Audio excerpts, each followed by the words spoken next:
Buenas noches con todos, buenas noches compañeros, buenas noches profesor. El día de hoy en el siguiente video vamos a realizar una especie de línea de tiempo donde estaremos estableciendo y recordando mediante la investigación los principales hechos históricos en el sistema de educación, principalmente enfocándonos en el Ecuador y mencionando algunas culturas en lo que ha sido la evolución de la humanidad justamente y la educación. Por lo tanto, a continuación vamos a empezar con la prehistoria.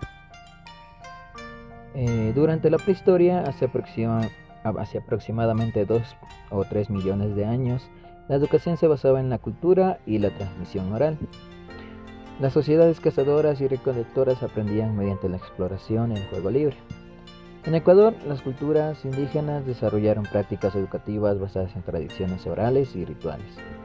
Estos saberes se transmitían a través de, se puede decir, una comunicación oral o de imitación, de generación en generación, sentando las bases de una educación futura.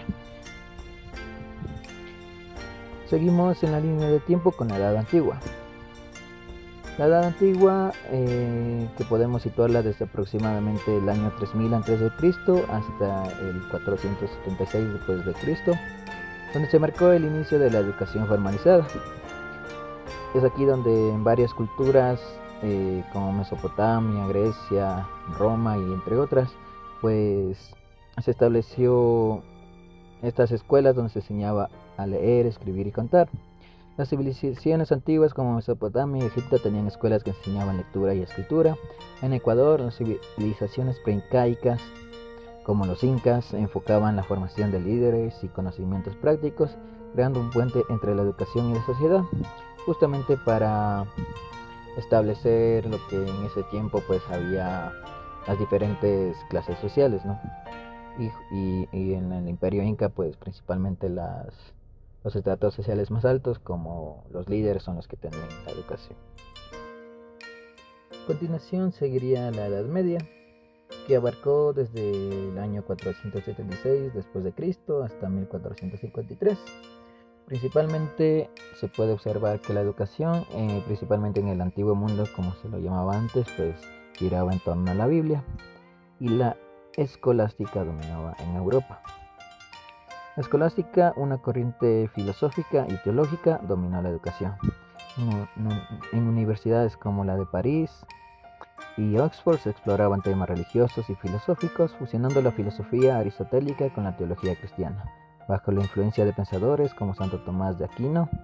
Y en Ecuador, durante la colonización, se instauró un sistema educativo restringido y sexista que excluía a las mujeres. Sin embargo, las raíces de la educación indígena y las tradiciones orales continuaron influyendo en la transmisión de conocimientos, incluso bajo la influencia religiosa impuesta. De esta manera pasamos a la Edad Moderna, desde 1492 hasta 1789, donde la educación se transformó con el descubrimiento de América y el auge de la educación superior. Las universidades se centraron en áreas como la teología y el derecho, aunque el acceso estaba limitado a hombres y clases altas. En Europa, figuras como John Locke y Jean-Jacques Rousseau influyeron en la filosofía educativa, promoviendo enfoques más individualizados y centrados en el niño. En Ecuador, la educación se convirtió en una herramienta clave para la formación de ciudadanos conscientes durante la independencia. Se promovieron reformas que fomentaban valores republicanos y cívicos, pero también enfrentaron la influencia religiosa y la filosofía de la Ilustración. La educación en Ecuador comenzó a diversificarse con la apertura de instituciones educativas y la promulgación de leyes que buscaban fortalecer el sistema educativo. De esta manera pasamos a lo que sería la Edad Contemporánea, lo cual sucedió o se la puede ubicar desde 1789 hasta mediados del siglo XX. Se caracterizó por el laicismo y la búsqueda de la verdad. En este caso, en Ecuador, figuras como Juan María Montalvo y Eugenio Espejo influyeron en la educación en Ecuador, promoviendo la educación laica y científica. Reformas como el movimiento de educación popular marcaron hitos importantes, enfocándose en una educación integral y participativa. Asimismo, se puede decir de Ecuador que la influencia de pensadores como Simón Bolívar, quien defendía la importancia de la educación como medio para la formación de ciudadanos libres y conscientes, dejó una huella en el sistema educativo. La Universidad Central del Ecuador continuó evolucionando y se establecieron otras instituciones educativas para satisfacer las necesidades cambiantes de la sociedad.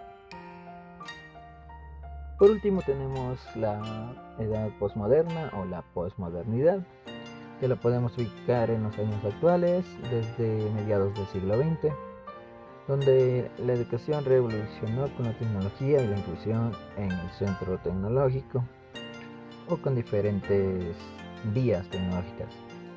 La tecnología transformó la educación y América Latina utilizó la educación como herramienta para el desarrollo social.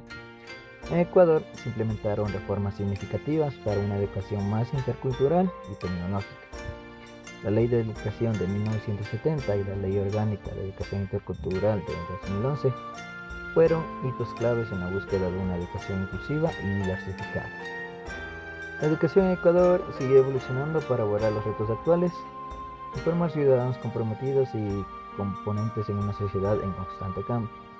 El sistema educativo continúa adaptándose a los avances tecnológicos y las necesidades cambiantes de la sociedad postmoderna. Es aquí donde podemos ver que principalmente en Ecuador se tomaron diferentes caminos para reforzar lo que sería el sistema de evaluación nacional, tanto a docentes como a estudiantes, como lo es las pruebas de bachiller, cualquier ser docente, entre otras. Asimismo, planes nacionales de educación en el 2016 y la LOEI, que fue reformada en el último año.